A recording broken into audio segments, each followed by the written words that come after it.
Hi welcome to our channel. Present మనతో పాటు దామ బాలాజీ గారు సీనియర్ జర్నలిస్ట్ ఉన్నారు. వారితో ఒకసారి మాట్లాడదాం.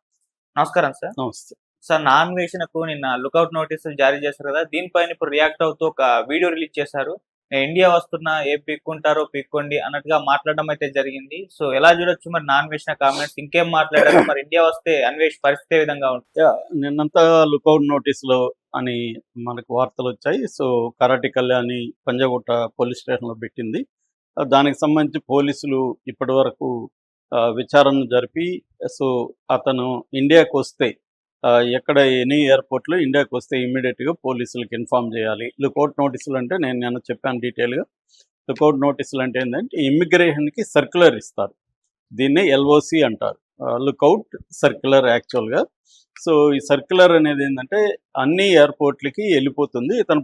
ఇతను ఇండియాలో దిగ్గానే ఎక్కడన్నా ఎయిర్పోర్ట్లో ముందు పాస్పోర్ట్ స్కాన్ అవుతుంది కాబట్టి స్కాన్ అవ్వగానే అలర్ట్ వస్తుంది. అలర్ట్ వచ్చినాక అందులో డీటెయిల్స్ ఉంటాయి. ఆ డీటెయిల్స్ని బట్టి పంజాగుట్ట పోలీసులకి ఇట్లా ఢిల్లీ ఎయిర్పోర్ట్లోనో ముంబై ఎయిర్పోర్ట్లోనో హైదరాబాదు ఎక్కడ ఉంటే అక్కడ నుంచి వచ్చేస్తుంది.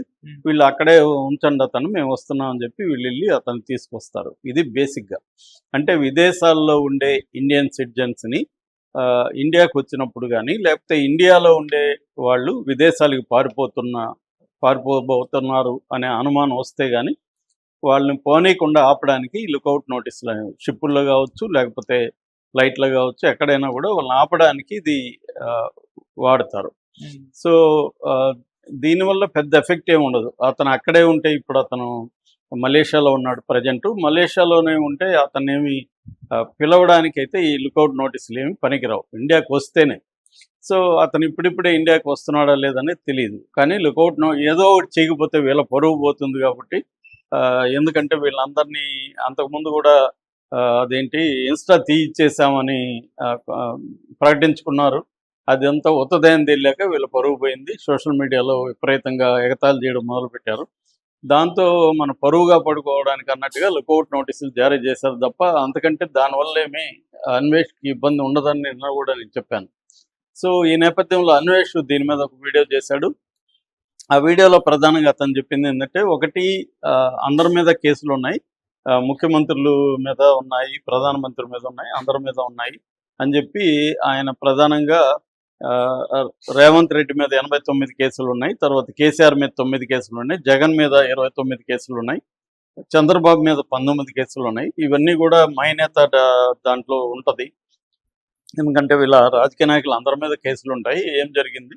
అట్లాగే నా మీద కూడా 3 కేసులు ఉన్నాయి. నా మీద బెట్టింగ్ అప్పుడు కొంతమంది కేసు పెట్టించారు ఒక లేడీ దగ్గర.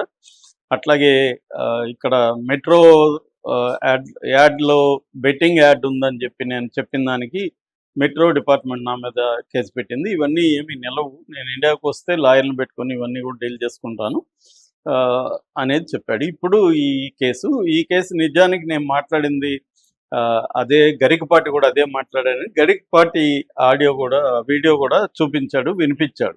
గరికపాటి కూడా ఏం చెప్తున్నా అంటే, పూర్వకాలం కూడా అత్యాచారాలు జరిగాయి కదా, ద్రౌపదిని గురించి సైంధవుడు ప్రయత్నించాడు, కీచకుడు నానా యాతన పెట్టాడు, సీతాదేవి టీషర్ట్ వేసుకుందని రావణాసుడు ఎత్తుకుపోయాడు. ఈ మాటలు గరికపాటి మాట్లాడాడు. సరిగ్గా ఇదే సెన్స్తో నాన్వేష్ కూడా మాట్లాడాడు. కాకపోతే నాన్వేష్ మాట్లాడింది ఏంటంటే, సీతాదేవిని ద్రౌపదిని ఏ బట్టలు వేసుకున్నారని రేపులు జరిగాయి అనేది చెప్పాడు. ఈయనేమో అత్యాచారాలు కూడా జరిగాయి కదా అని కూడా గరికపాటి కూడా అన్నాడు. కాకపోతే ద్రౌపది మీద సీతాదేవి మీద అత్యాచారాలు జరిగాయి అనేది ఆయన చెప్పలేదు. వాళ్ళు కూడా ఏ బట్టలు వేసుకున్నా మగవాళ్ళు చేస్తుంటారు, అది ఎప్పుడూ ఉంది చరిత్రలో అన్న కాన్సెప్ట్లో వాళ్ళు చెప్పారు తప్ప ఇద్దరు కూడా సీతాదేవిను ద్రౌపదిని అవమానించింది ఏం లేదు ఇక్కడ. కాకపోతే ఈ అబ్బాయి ఆ పదాలు వాడు ఉండకూడదు. అది ఎందుకంటే ఫ్యాక్చువల్గా కూడా అది రాంగ్. అత్యాచార యత్నాలు జరిగాయి కానీ అత్యాచారాలు ఏ దేవుళ్ళ మీద జరగలేదు. సో కాబట్టి అది గుర్తించాడు. తర్వాత అతను సారీ కూడా చెప్పాడు. దాన్ని వీళ్ళు అవుట్ ఆఫ్ ప్రొఫెషన్ పెద్ద బ్లోఅవుట్ చేస్తుంది. దీనికి ప్రధాన కారణం ఏంటంటే, అతను బత్తాయిల పేరుతో మతతత్వాన్ని రెచ్చగొడుతున్నారని వీడియోలు చేయడం వల్ల వీళ్ళకి కోపం తప్ప ఇది కాదు యాక్చువల్ విషయం. ఇదొక సాకుగా అతన్ని చేద్దామని అంటున్నారు. దాంతో ఆ అబ్బాయి ఇంకా రెచ్చిపోయి ఈ వీడియోలో కూడా రెచ్చిపోయాడు. యాక్చువల్గా బూతులు కొంత తగ్గించాడు కానీ ఈ వీడియోలో మళ్ళీ అగ్రెసివ్గా వెళ్ళిపోయి ఒక ఈక తీసుకొచ్చి జోబులో పెట్టుకుని ఆ ఈక చూపిస్తూ పదే పదే మీరు నా ఈక లాంటి వాళ్ళు నన్ను ఏమి ఈక కూడా పీకలేరు, ఏం పీక్కుంటారో పీకండి, ఇదే భాష వాడారు. అంత అవసరం లేదు, నేను చాలాసార్లు చెప్పాను. ఆ అబ్బాయి మారుతున్నాడు కానీ అబ్బాయికి ఇంకా పాత వాసనలు అవి పోవట్లేదు. రెండోది, ఇలా రెచ్చగొట్టకపోతే నేను పాపులారిటీ పడిపోతుంది అనుకుంటున్నాడో ఏం తెలీదు. సో మళ్ళీ కావాలనే రెచ్చగొట్టినట్టు కనపడుతున్నాయి. నిజానికి అతని ఉద్దేశం ఏంటి, మతతత్వం వల్ల ఇండియా అభివృద్ధి కావట్లేదు, చైనా కానీ లేకపోతే జపాన్ ఇవన్నీ అభివృద్ధి అవుతున్నాయి, అక్కడ మతత్వం లేదు, ఇండియాలో మతత్వం వల్ల అభివృద్ధికి ఆటంకం కలుగుతుందని చెప్పదలుచుకున్నాడు. ఆ అభిప్రాయం చెప్పడం తప్పు కాదు. అట్లాగే ఆ అభిప్రాయం తప్పని వీళ్ళు కూడా చెప్పచ్చు. ఓన్లీ అభివృద్ధి కాదు, మాకు మతం కూడా ఇంపార్టెంటే అనేది వీళ్ళు అనుకోవచ్చు. దాంట్లో కూడా తప్పులేదు, వాళ్ళ అభిప్రాయం వాళ్ళు చెప్పచ్చు. కానీ ఇక్కడ ఏంటంటే, నేను నిన్న కూడా చెప్పినట్టుగా ఒక టాలరెన్స్ అనేవి పోయింది ఇప్పుడు జనంలో, అందరిలో పోయింది అది.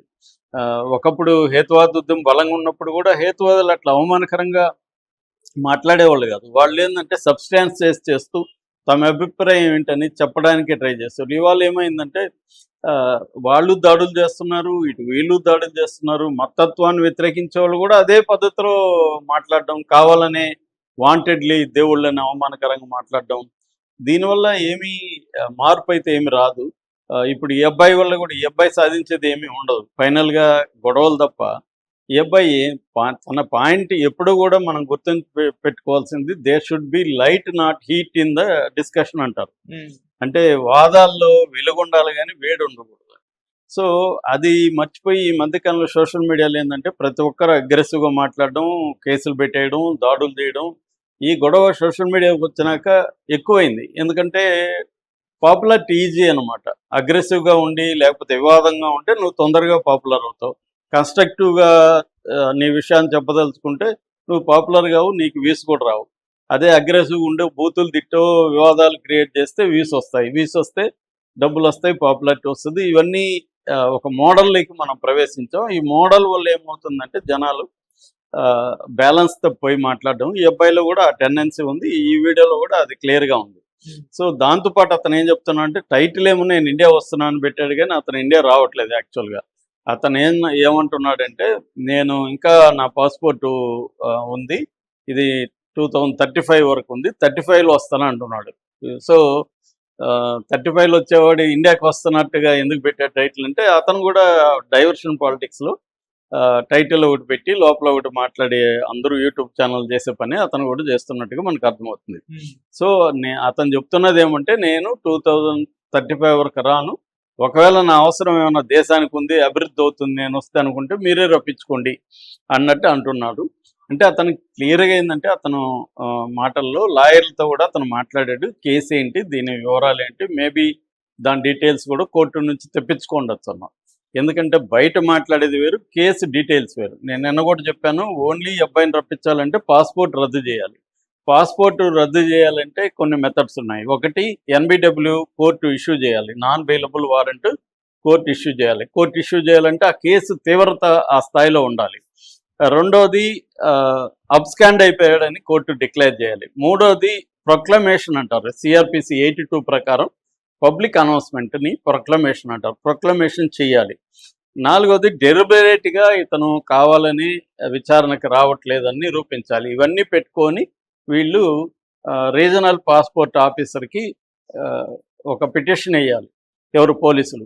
సో ఇవన్నీ ఉన్నాయి, ఈ కండిషన్ ఉన్నాయి కాబట్టి అతని పాస్పోర్ట్ని క్యాన్సిలేషన్ చేయండి, లేదా ఇంపౌండింగ్ అని కూడా అంటారు, దాన్ని ఇంపౌండింగ్ చేయండి అని అంటారు. అప్పుడు ఆ passport regional post officer impounding చేస్తాడు. ఎప్పుడైతే ఇంపౌండింగ్ అవుతుందో అబ్బాయి ఇంకెక్కడికి కదలలేని పరిస్థితి ఉంటుంది. ఆ దేశంలో కూడా, మలేషియాలో కూడా వ్యాలిడ్ పాస్పోర్ట్ లేదు కాబట్టి ఈ అబ్బాయిని నువ్వు వెళ్ళరా బాబు మీ దేశానికి అని అంటారు. అప్పుడు అతను ఇండియాకు వచ్చేయాల్సిన పరిస్థితి ఏర్పడుతుంది. సో ఇవన్నీ చేస్తారా వీళ్ళనేది తెలియదు. అవన్నీ ఒకవేళ చేసినా కూడా నాన్ వేష్ రెడీగా ఉన్నట్టుగా నాకు అర్థమైంది. ఎందుకంటే ఆ అబ్బాయికి ఏం అర్థమైందంటే, లీగల్గా అంతా మాట్లాడినాక ఒకవేళ ఇండియాకి వెళ్తే ఏం చేస్తారు, కోర్టులో పెడతారు. ఈ లోపలే ఇండియాకి ఒకవేళ పాస్పోర్ట్ రద్దు అయితే ఇండియాకి వెళ్ళాలి. ఈ లోపల క్వాష్ పిటిషన్ వేసుకోవచ్చు, లేదు ముందస్తు బెయిల్కి, యాంటిసిపేటరీ బెయిల్కి ట్రై చేయొచ్చు. వర్స్ట్ కండిషన్ ఏంటి, జైలుకి వెళ్తాడు. జైల్లో కూడా ఎక్కువ కాలం ఉండే కేసులేం కాదు ఇది. ఒకవేళ జైల్లో ఉన్న అబ్బాయి ఏం చేస్తాడు, బయటకు వచ్చినాక దాని మీద ఒక 10 వీడియోలు చేసి 10 లక్షలు సంపాదిస్తాడు. కాబట్టి ఆ అబ్బాయి వరస్ట్కి ప్రిపేర్ అయిపోయినట్టుగా ఉంది. ఎందుకంటే అనేక దేశాలు తిరిగాడు, అనేక కష్టాలు కూడా పడుంటాడు. కాబట్టి జైలు కూడా పెద్ద అతనికి ఏమి ఇబ్బంది కాదు. అంటే prepare for the worst, plan for the best అనే ఒక సామెత ఉంది. అలాగే ఇతను ప్రిపేర్ ఫర్ ద వరస్ట్, ఏంటి జైలుకి వెళ్ళడానికి ప్రిపేర్ అయినట్టుగా తెలుస్తుంది. అంతకంటే అతనే చెప్తున్నాడు, నేనేం నేరం చేశాను, రేపులు చేశానా, లేకపోతే హత్యలు చేశానా, లేకపోతే ఏం చేసి నేను దేశద్రోహం చేశాను, ఏమీ లేదు. ఒక దాంట్లో చిన్న పొరపాటు జరిగింది, దానికి సారీ చెప్పాను, అంతకంటే ఏం లేదు. నేను అనేక దేశాలు తిరిగాను, కొన్ని వందల గుళ్ళను వీడియోలు చేసి చూపించాను, పవిత్ర స్థలాలని వీడియోలు చేసి చూపించాను, 80 లక్షల వరకు దానాలు చేశాను, నేను సమాజానికి ఉపయోగపడే పనులు చేశాను తప్ప నేను నష్టం కలిగే పనులు ఏమీ చేయలేదు అనేది అతను చెప్తున్నాడు. అది కూడా వాస్తవమే. కాకపోతే ఏంటంటే అతను wrong side of the rubbing the wrong side అంటారు, అట్లా బీజేపీతో పెట్టుకోవడం అనేది అతనికి ఖచ్చితంగా ఇబ్బందుల్ని క్రియేట్ చేస్తుంది. ఎందుకంటే బీజేపీనే సెంట్రల్ అధికారంలో ఉంది, మెజారిటీ స్టేట్ల అధికారంలో ఉంది. కాబట్టి ఇప్పటివరకు ఏంటంటే బీజేపీ నాయకత్వం అతని గురించి పట్టించుకోలేదు. కానీ అతను ఇలాగ రెచ్చిపోతూ ఉంటే రేపు బీజేపీ నాయకత్వం కానీ పట్టించుకుంటే ఖచ్చితంగా అతనికి ఇబ్బందులు ఉంటాయి. ఎందుకంటే వాళ్ళు అనుకుంటే ఏముంది, రాజు అనుకుంటే కేసుల కొదవ, దెబ్బల కొదవ అని గతంలో ఉన్నట్టు ఇప్పుడు ప్రభుత్వాలు అనుకుంటే కేసుల కొదవ ఏం లేదు. రేపు ఇతని మీద ఖచ్చితంగా సీరియస్ కేసులు పెడతారు. సీరియస్ కేసులు పెట్టినప్పుడు అతన్ని పట్టుకురావడం పెద్ద ఈజీ కాదు. కాబట్టి బెయిల్ కూడా అంత ఈజీ రాదు. రేపు ఉపా లాంటి కేసులు పెట్టారనుకో 1 year మినిమం బెయిల్ రాదు. అంత రిస్క్లు అవసరం లేదు అతనికి. మాట్లాడేది బ్యాలెన్స్గా మాట్లాడి ఎక్కడ సైలెంట్గా ఉండాలో కూడా నేర్చుకోవాలి. Silence also very important. అది ఇంకా అతను నేర్చుకోలేదు. మరి ఈజీ నేర్చుకుంటాడా, కష్టంగా నేర్చుకుంటాడా అని చూడాలి. Okay sir, thank you so much.